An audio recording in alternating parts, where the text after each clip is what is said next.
ओम नमः शिवाय। शिव पुराण में आया है कि भूत भावन भगवान शंकर प्राणियों के कल्याणार्थ तीर्थ में लिंग रूप से वास करते हैं। जिस पुण्य स्थान में भक्तजनों ने उनकी पूजा अर्चना की, उसी स्थान में वे आविर्भूत हुए हैं और ज्योतिर्लिंग के रूप में सदा के लिए अवस्थित हो गए हैं। यूँ तो शिवलिंग असंख्य हैं, फिर भी इनमें से 12 ज्योतिर्लिंग सर्वप्रधान हैं।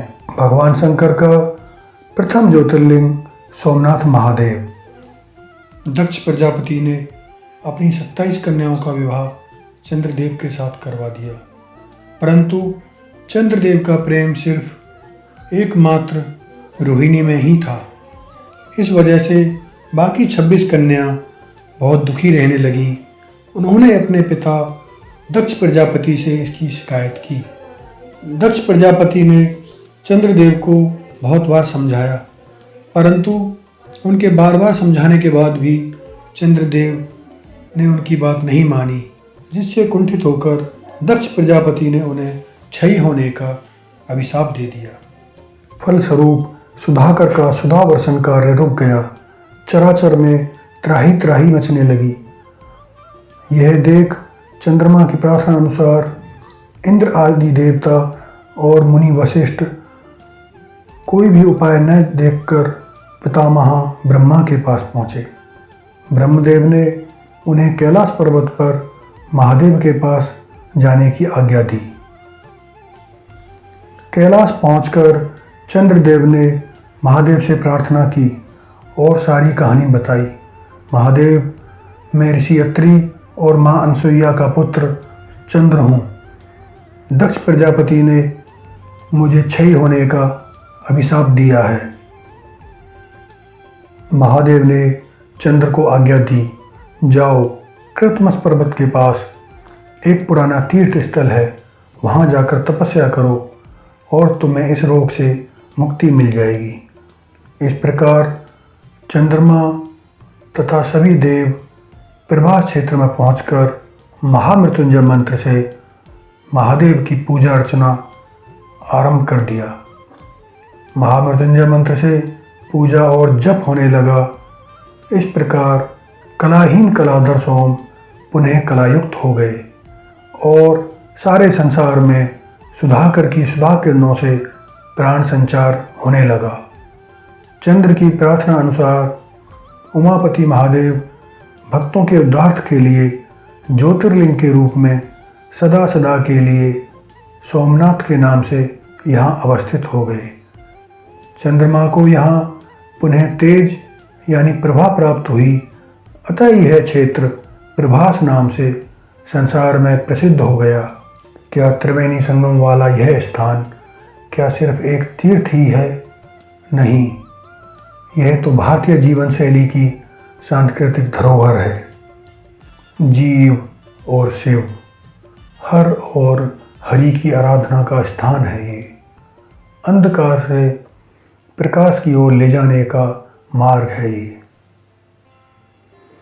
यह उस परम सत्ता का स्थान है, मनुष्य जिसका सिर्फ अंश भर है। समय बीतता गया, पर सोमनाथ की यात्रा निरंतर चलती रही। यहीं हिरानी नाम की नदी के किनारे जरा नाम के शिकारी ने भगवान श्री कृष्ण को तीर मारा, पर वह तो स्वयं श्री कृष्ण की लीला थी। कृष्ण तो स्वयं मृत्युंजय हैं, उन्हें कोई मार नहीं सकता। उनके जीवन का संदेश भी तो यही है, आत्मा अजेय है, अमर है।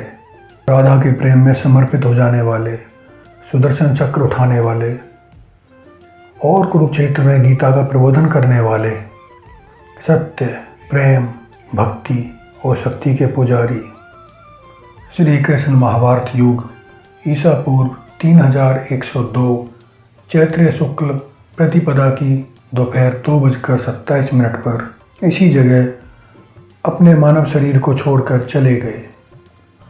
हरि और हर के मिलन की यह एक अद्भुत कहानी है। युग बीतते गए, चीज़ें बनती और बिगड़ती गईं, पर ईश्वर की आराधना यहाँ हमेशा होती रही। भगवान, भक्त और भक्ति की आराधना यहाँ गूंजती रही। स्कंद पुराण के अनुसार दूसरी सदी की शुरुआत में भगवान शिव के भक्त पाशुपति ब्राह्मणों ने यहाँ शिव समुदाय को मजबूत किया। 349 ईस्वी में प्रभास बंदरगाह में व्यापार बहुत ही फल फूल रहा था। बाहर के व्यापारी भारत से हीरे जवाहरात और अमूल्य चीज़ें लेकर जाते, बदले में सोना और चांदी देकर जाते थे। मंदिरों में बजती घंटियाँ, मंत्रों के स्वर और बाजार में सोने के सिक्कों की खनखनों के बीच ज्ञान और संस्कृति का अनोखा मिलन यहाँ की पहचान बन गया। भारतवर्ष का यह स्वर्णिम काल था। ईसा की 8वीं सदी में चालुक्य और प्रतिहार राजाओं ने मिलकर इस मंदिर का तीसरी बार निर्माण करवाया। सोमनाथ मंदिर में हीरे, मोती, माणिक जैसे बहुमूल्य रत्नों से जड़े 56 खंभे थे और मंदिर के गर्भगृह में देवों के देव आदिदेव भगवान शंकर का ज्योतिर्लिंग था, जिसे जमीन से ऊपर स्थापित किया गया। यह अद्भुत दृश्य देखकर सभी आश्चर्यचकित हो जाते थे। मंदिर में 1 टन से ज़्यादा वजनी सोने की घंटी सोने की बड़ी बड़ी चैनों से बजाई जाती थी। हजारों ब्राह्मण यहाँ पर मंत्रोच्चार करते थे और 500 से अधिक नर्तकियाँ मंदिर के प्रांगण में अपने आराध्य भगवान शंकर के सामने नृत्य प्रस्तुत करती थी। भगवान सोमनाथ का सजा हुआ स्वरूप मानव स्वर्ग और धरती का संगम स्थल था। भारत की अलग अलग जगहों से राजा, महाराजा, साधु, ज्ञानी, तपस्वी और भक्त यहाँ आकर भगवान सोमनाथ के चरणों में अपनी भेंट चढ़ाते थे। इसी समय सिंध के उस पार एक छोटे से कस्बे गजनी में महमूद तैयारी कर रहा था एक और आक्रमण की। सोमनाथ की अपार धन संपदा और मूर्ति तोड़ने की उसकी लालसा उसे इस शिव मंदिर तक खींच लाई। 6 जनवरी सन 1026 को महमूद गजनवी ने 30,000 घोड़े, 50,000 ऊँट और 84,000 सिपाहियों के साथ सोमनाथ मंदिर पर आक्रमण किया। 50,000 शिव भक्तों ने मंदिर की सुरक्षा के लिए अपनी जान की बाजी लगा दी। क्रूर महमूद गजनवी की लालसा कम नहीं हुई। वह सोने, चांदी, रत्न भंडारों, आभूषणों को हजारों ऊंटों पर लाद कर ले गया। नहीं लूट पाया तो सोमनाथ की महिमा और उसकी सांस्कृतिक धरोहर, जो हमारी सबसे बड़ी संपत्ति है। महमूद गजनवी का रक्त रंजित आक्रमण और भगवान की भक्ति में राजनृत्य की चौला देवी का नृत्य, यही इस घटना के 2 बिंदु हैं। महारानी चौला देवी एक नर्तकी थी जो अपने नृत्य से नटेश्वर की पूजा करती थी।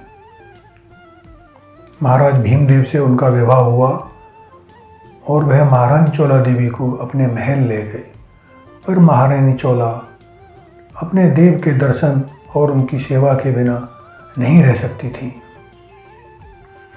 इसलिए वह राजमहलों का सुख छोड़कर फिर से भगवान सोमनाथ की सेवा में लौट गईं।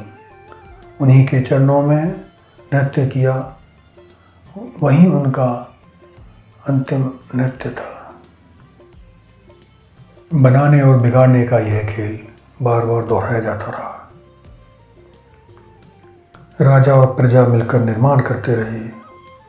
महमूद के लौटने के बाद राजा भीमदेव ने पुनः मंदिर का प्रतिष्ठान करवाया और मंदिर को पवित्र किया एवं सिद्धराज जयसिंह ने 1093 से 1142 तक मंदिर की पुनः प्रतिष्ठान में बड़ी सहायता की।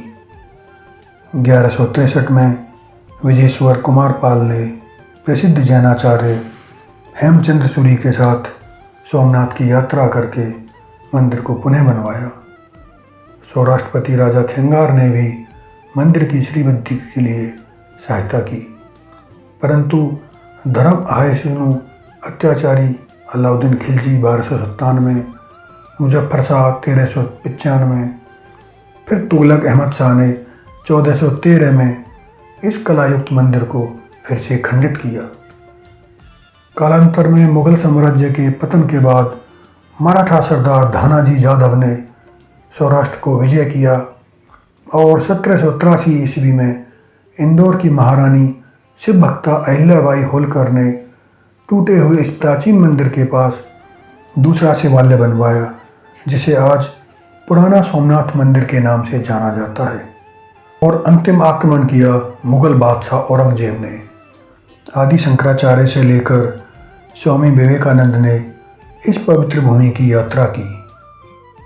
1947 को हिंदुस्तान आज़ाद हुआ, तब भारत के लोकप्रिय नेता लौह पुरुष सरदार वल्लभ भाई पटेल ने समुद्र का जल अपने हाथ में लेकर सौराष्ट्र वासियों के साथ नया सोमनाथ मंदिर बनवाने का निश्चय किया।